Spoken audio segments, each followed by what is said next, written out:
संजय को जब होश आया उसके आसपास डॉक्टर और नर्स की भीड़ लगी थी। कुछ धुंधला सा जोर डालने पर बस इतना याद आया कि उसे तेज चक्कर आया और वो जमीन पर गिरा, और आज मानो कितने समय बाद उसे होश आया हो।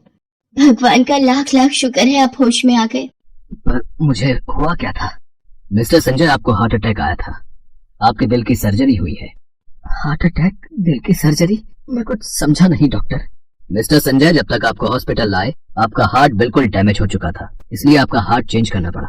ये तो भला हो उन माताजी का जिन्होंने दुनिया से जाते जाते अपना दिल आपको दे दिया। उन्हें भी कल ही हमारे हॉस्पिटल में बड़ी नाजुक हालत में लाया गया था। हम उन्हें बचा नहीं सकते थे और आपको दिल की जरूरत थी। हमने उनसे पूछा भी कि वो अपना दिल आपको क्यों देके जा रही हैं, तो उन्होंने एक ही बात बोली कि मेरा दिल मेरे पास था ही नहीं, वो तो मेरा बेटा अपने साथ ही ले गया था। और इसके बाद उन्होंने... रोशनी, डॉक्टर क्या बोल रहे हैं? किसने मुझे अपना दिल दे दिया? संजय, तुम्हें दिल देने वाली वो महान देवी और कोई नहीं बल्कि माँ है। माँ ने तुम्हें अपना दिल देकर तुम्हारी जान बचाई। रोशनी, माँ चली गई, वो मुझे अपना दिल देकर मेरी जान बचाकर खुद इस दुनिया से चली गई। मैंने उन्हें बेटा होने का कोई सुख नहीं दिया, इससे तो मैं मर ही जाता। संजय, जितना तुम इस वक्त माँ के लिए सोच रहे हो मैं भी वही सोच रही हूँ। मैंने भी तो उनके साथ एक अच्छी बहू होने का फर्ज कभी नहीं निभाया। तुम ठीक कह रही हो रोशनी। माँ ने मुझे कितनी मुसीबतों से पाल पोस कर बड़ा किया, पढ़ाया लिखाया, तुमसे शादी हुई, पर जब उन्हें सुख देने की बारी आई तो मैं उन्हें छोड़कर अलग रहने चला गया। मुझे आज भी याद है जब एक दिन मैं स्कूल से घर आया। माँ कहाँ हो? तुम्हें आवाज लगा रहा हूँ, आपने फिर वही दाल बना दी जो मुझे बिल्कुल भी पसंद नहीं है। मेरा राजा बेटा, नाराज क्यों हो रहा है? अच्छा ठीक है, कल मैं तेरे लिए पूरी हलवा बनवाऊंगी। मैं थोड़ी देर में आ जाऊंगी, तब तक तू खाना खा ले। आज तो बहुत देर हो गई, मालिक ने सबके हिस्से का काम बांट दिया होगा। मालिक, मुझे आने में देर हो गई, मुझे काम बता देते। अब तो मैंने सबको उनके हिस्से का काम दे दिया। हाँ, ये ईंटों का ठेला ढोकर एक मकान तक पहुँचाना है। अगर तो ये काम कर सकती है तो 200 रुपए दूंगा। हाँ हाँ, मैं ले जाऊंगी मालिक। मुझे याद है रोशनी, उस दिन भी मैं नहीं समझा जब माँ के हाथ ईंटों का ठेला ढोने से जख्मी हो गए थे। माँ ने मुझे अपना खून पसीना बहाकर पाल पोस कर बड़ा किया, मुझे शहर पढ़ने भेजा ताकि मैं अच्छी नौकरी करूंगा तो उनके बुढ़ापे का सहारा बनूंगा। पर मुझे याद है शादी के बाद मैंने माँ जी को कभी माँ नहीं समझा, हमेशा ही उनका अपमान किया। बहू, ये चाय लाई थी। छी छी, ये चाय लाई हो या पानी उबाल कर लाई हो? इससे तो अच्छा मैं कोई नौकरानी रख लूं जो कम से कम मुझे मेरी पसंद की चीजें तो बना कर देगी। अब जाओ यहाँ से, मेरे सिर पर ही खड़े रहने का इरादा है। और सुनो, शाम को मेरी कुछ सहेलियाँ खाने पर आ रही हैं और आज नॉनवेज बनेगा। मेरी कोई भी सहेली वेज नहीं खाती। पर बहू, मैंने कभी भी मांस मच्छी नहीं बनाया, मैंने हमेशा शाकाहारी भोजन ही बनाया है। मैं कुछ नहीं जानती, चुपचाप नॉनवेज बना देना और मेरी सहेलियों के आने से पहले सब कुछ तैयार हो जाना चाहिए, वरना मुझसे बुरा कोई नहीं होगा। मुझे याद है माँ ने उस दिन जब नॉनवेज बनाया, उनके बहते आंसुओं पर भी मुझे दया नहीं आई और मैंने अपनी सहेलियों के सामने उनका बहुत अपमान किया। मेरे गले में कुछ अटक रहा है। ओह, लगता है मछली के कांटे ठीक से साफ नहीं किए गए। रोशनी, ये चिकन भी कच्चा है। बहू, ये तुमने चटनी मंगवाई। माफ करना बेटी, गलती से गिर गया। गलती से? My foot. तुमने मेरी 20,000 की ड्रेस खराब कर दी। और stupid lady, I am sorry Geeta, मैं तुम्हारी ड्रेस ड्राई क्लीन करवा कर भेज दूंगी, तुम मेरी कोई ड्रेस पहन लो। रहने दे यार, हमसे गलती हो गई जो तेरे घर खाने पर आ गए। हमें नहीं पता था इस तरह खातिरदारी करेगी। चल सुमन, मुझे पता है ये सब आपने जानबूझकर किया है ताकि मेरी सहेलियों में मेरा अपमान हो। क्या हुआ रोशनी, तुम इतने गुस्से में क्यों? संजय, आज फैसला होकर रहेगा, या तो तुम कहीं और रहने चलो या मैं ये घर छोड़कर जा रही हूँ। बहू, मैंने जानबूझकर कुछ गलत नहीं किया, इतनी सी बात के लिए यूं घर छोड़कर मत जाओ। माँ, मैं आपके साथ रहने के चक्कर में अपना घर खराब नहीं कर सकता, और वैसे भी आपने मेरा बचपन गरीबी में खराब कर दिया। अब मुझे आपके साथ रहकर अपनी जिंदगी खराब नहीं करनी। चलो रोशनी, अब हम कहीं और चलकर रहेंगे। संजय बेटा, रुक जा मेरे बच्चे। रोशनी बहू, रुक जाओ, तुम दोनों के बिना मैं नहीं रह पाऊंगी। संजय बेटा। माँ, मुझे माफ कर दो माँ। संजय, अपने आप को संभालो, आपकी तबीयत खराब हो जाएगी। संजय, आपको माँ का अंतिम संस्कार भी करना है। रोशनी, माँ चली गई, मुझे माँ से मांगने का मौका भी नहीं मिला। माँ मेरे बिना अकेली कैसे रही होगी? मैंने तो माँ की सुध भी नहीं ली। माँ, मुझे माफ कर देना, मैं बेटा होने का फर्ज नहीं निभा पाया।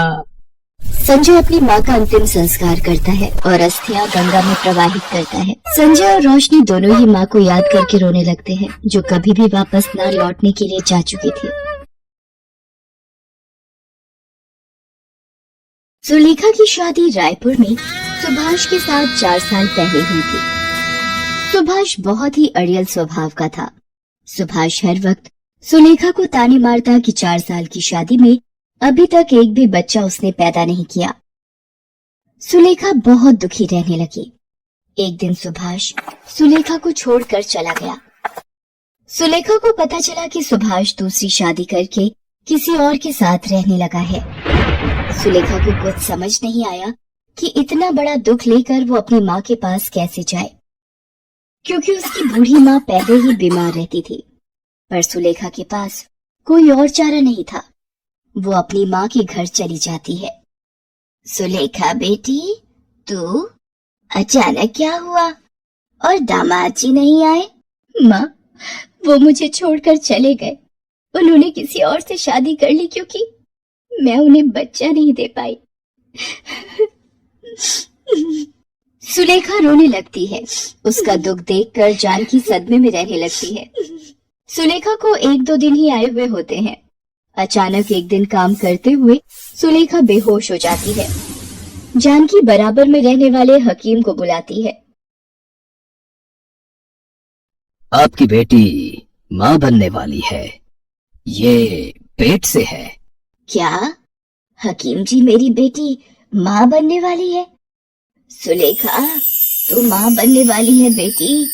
माँ, मैं क्या करूं? मेरा जीवन एक ऐसे दोराहे पर आकर खड़ा हो गया है जिसमें पीछे मुड़ने का कोई फायदा नहीं। मुझे अब इस बच्चे के लिए खुद जिम्मेदारी संभालनी है। एक गर्भवती माँ का प्यार मेरे बच्चे को माँ बाप दोनों का प्यार देगा। सुलेखा के साथ जो भी गलत हुआ था वो उसको दोबारा याद नहीं करना चाहती थी। धीरे धीरे दिन बीतने लगे। सुलेखा को पैसों की जरूरत थी, इसलिए वो घरों में चौका बर्तन का काम करने लगी। सारा दिन घरों में काम करके वो थकी हारी घर लौटती थी। गर्भवती होने के कारण उसे काम करने में तकलीफ तो होती थी, पर उसे बच्चे के लिए मेहनत करनी थी। 9 महीने बाद सुलेखा एक बेटे को जन्म देती है। बेटे को देखकर सुलेखा की आंखों में खुशी के आंसू आ जाते हैं। बेटे के जन्म से मानो उसे जीने का सहारा मिल जाता है, पर सुलेखा की माँ उम्र और बीमारी के चलते बेटी का साथ नहीं निभा पाती। सुलेखा की माँ का देहांत हो जाता है। सुलेखा माँ के बिना अधूरी हो गई थी। सुलेखा ने दोबारा काम पर जाना शुरू कर दिया। अब वो बेटे सुमित को भी काम पर साथ ही लेकर जाती। एक दिन, सुलेखा, तुम ये छोटे बच्चे के साथ काम पर आती हो, सारा ध्यान तो तुम्हारा इसकी देखभाल में ही लगा रहता है। ऐसे तो तुम कोई काम नहीं कर पाओगी। तुम अपना हिसाब कर लो, कल से काम पर मत आना। अब मैं क्या करूं? मेरे सारे घर धीरे धीरे छूट गए, पैसे भी खत्म हो गए। मुन्ना रो मत, मैं तेरे लिए अभी दूध लाऊंगी। सुलेखा बेटे को लेकर दूध लेने चली जाती है। भैया, थोड़ा सा दूध मिलेगा? मेरा बच्चा बहुत भूखा है। मुफ्त में तो मैं तुझे दूध नहीं दूंगा। हाँ, एक काम कर, वो जो दूध के बड़े डिब्बे रखे हैं ना, हाँ, वो सारे डिब्बे अच्छे से धो दे और बदले में अपने बच्चे के लिए दूध ले जा। सुलेखा सारे डिब्बे धो देती है और अपने बेटे सुमित को दूध पिलाती है। मुश्किल भरे दिनों में भी एक माँ ने अपना साहस नहीं खोया था। एक रात जब सुलेखा अपनी झुग्गी में सो रही होती है। अरे उठो उठो, सब बस्ती में आग लग गई है, झुग्गियों से बाहर आओ सब। अरे जल्दी उठो। सुलेखा, ओ बेटी सुलेखा, जल्दी से बाहर आ, झुग्गियों में आग लग गई है। अरे ये आग कैसे लगी?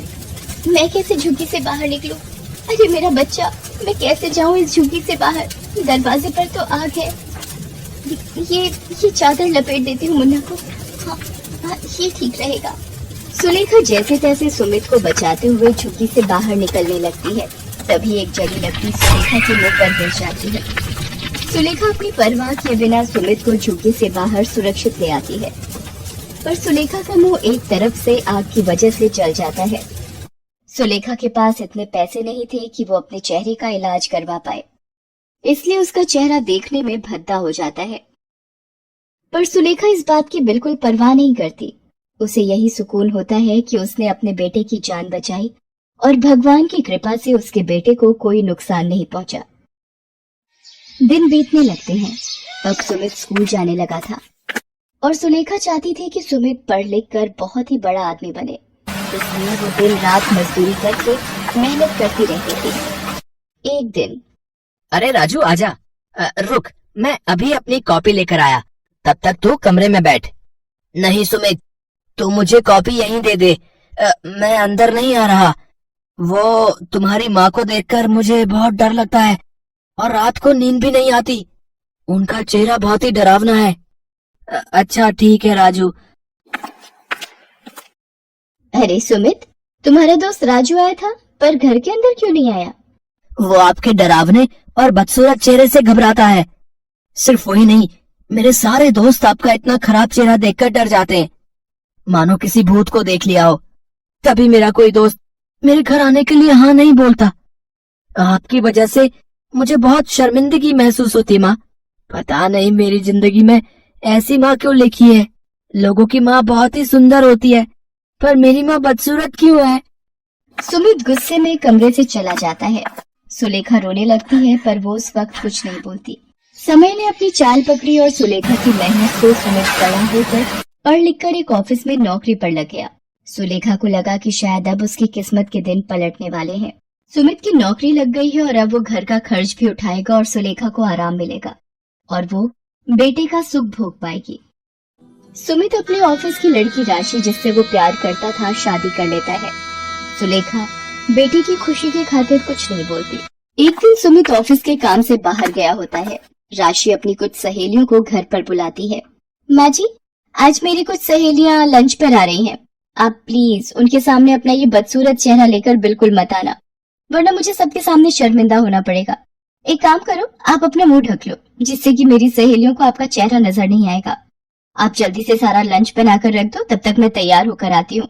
मेरी सहेलियाँ आने ही वाली होंगी। बेचारी सुलेखा कुछ नहीं बोलती और उदास मन से रसोई में खाना बनाने चली जाती है। दोपहर में राशि की सहेलियां लंच पर आती हैं और खाना खाने बैठती हैं।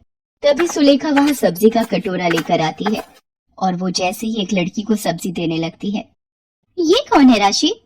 अरे ये मेरी नौकरानी है। अच्छा, तो खाना इन्होंने बनाया है? बहुत ही स्वादिष्ट खाना बनाया है आपने। अपने आप को राशि के मुंह से नौकरानी सुनकर सुलेखा घबरा जाती है और उसके हाथ से सब्जी लड़की के कपड़ों पर गिर जाती है। लड़की सुलेखा का मुंह देख लेती है और डर जाती है। उसकी चीख निकल जाती है। वो कहती है, कितना बदसूरत चेहरा, मुझे नहीं खाना इनके हाथ का खाना। फ्रेंड्स, आपने इनका चेहरा देखा है? अगर देखोगे तो 10 दिन तक सो नहीं पाओगे। अरे ऐसे कैसे तुम लोग जा सकते हो? खाना तो पूरा खाकर जाओ। नहीं नहीं, हमें अब भूख नहीं है। हम लोग अब चलते हैं। करा दी ना मेरी बेइज्जती। मेरी सहेलियों के सामने आपसे कितनी बार कहा था मैंने कि अपना ये मनहूस चेहरा मेरी सहेलियों के सामने बिल्कुल मत लाना, पर आपने मेरी एक नहीं मानी। आने दो सुमित को, मैं अब इस घर में एक पल भी नहीं रह सकती। सुमित के आने के बाद राशि तरह तरह की बातें बनाकर सुलेखा के खिलाफ उसे भड़काती है। सुमित, अब मैं एक पल भी इस घर में और नहीं रह सकती। अगर तुमने अलग रहने का फैसला नहीं लिया तो मैं तुम्हें छोड़कर अपने मम्मी पापा के घर चली जाऊंगी। माँ, हम और अब आपके साथ नहीं रह सकते। हमारा भी अपना जीवन है, हमारा भी अपना अलग परिवार बनेगा। जब हमारे बच्चे होंगे और आपका ये बदसूरत चेहरा देखेंगे तो शायद वो भी शर्मिंदा होंगे। इसलिए यही सही रहेगा कि हम आपसे दूर हो जाएं। मैं राशि को लेकर जा रहा हूँ, हम आज से अलग रहेंगे। पर सुमित बेटा, मैं तुम्हारे बिना कैसे रहूंगी? मेरा तो जीवन ही तुमसे है बेटा। मेरी तो हर सुबह हर शाम तुम्हें देखकर ही होती है। तुम्हारे बिना मैं जिंदा नहीं रह पाऊंगी मेरे बेटे, मुझे छोड़कर मत जाओ। सुमित सुलेखा की बात को नहीं मानता और राशि के साथ अलग घर में रहने चला जाता है। सुलेखा सुमित के जाने से बहुत दुखी हो जाती है। सुमित के बिना जीवन काटना सुलेखा के लिए एक सजा थी। एक सुमित ही तो था जो उसके जीने की आस था। सुमित के जाने के दुख से सुलेखा बीमार रहने लगी। उधर सुमित राशि के साथ दूसरे घर में रहने लगता है। एक दिन सुमित ऑफिस में होता है, तभी उसे अचानक हार्ट अटैक आ जाता है। उसके मुंह से माँ शब्द निकलता है। माँ, बहुत दर्द, माँ। सुलेखा सुमित के गम में बेहोशी की हालत में उसे याद कर रही थी। पड़ोस की श्यामा मौसी उसके साथ बैठी थी। ऐसा लग रहा है जैसे मेरे बेटे ने मुझे पुकारा हो, जैसे वो किसी तकलीफ में हो। मैं आ रही हूँ मेरे बेटे, तू चिंता मत कर, मैं आ रही हूँ। क्या हुआ सुलेखा? अरे ये तो बेहोशी की हालत में हो रही है और तेज बुखार भी है, लगता है इसे अस्पताल ले जाना होगा। श्यामा मौसी कुछ लोगों की मदद से सुलेखा को अस्पताल ले जाती हैं। वहाँ डॉक्टर सुलेखा का चेकअप करता है।